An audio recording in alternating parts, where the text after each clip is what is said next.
السلام علیکم ورحمۃ اللہ وبرکاتہ۔ آج بہت ہی اہم سوال آپ کے ساتھ شیئر کریں گے۔ سب سے پہلا سوال ہے، آقا دو عالم نور مجسم شفیع معظم حضور خاتم النبیین صلی اللہ علیہ وآلہ وسلم کے جسم اطہر کے کس حصے میں مہر نبوت تھی؟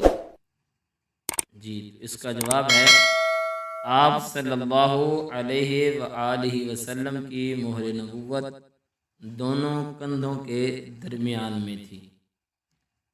آقا دو عالم نور مجسم شفیع معظم حضور خاتم النبیین صلی اللہ علیہ وآلہ وسلم نے انبیاء کرام علیہ السلام کی امامت کہاں فرمائی؟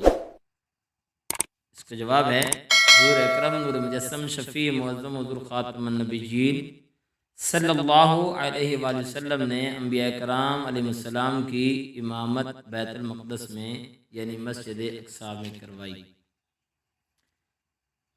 تیسرا سوال ہے، اسلام کی سب سے پہلی مسجد کا نام کیا ہے؟ اس کا جواب ہے اسلام کی سب سے پہلی مسجد مسجد قباء ہے۔ آخری سوال آج کا، دنیا کی سب سے پہلی مسجد کا نام کیا ہے؟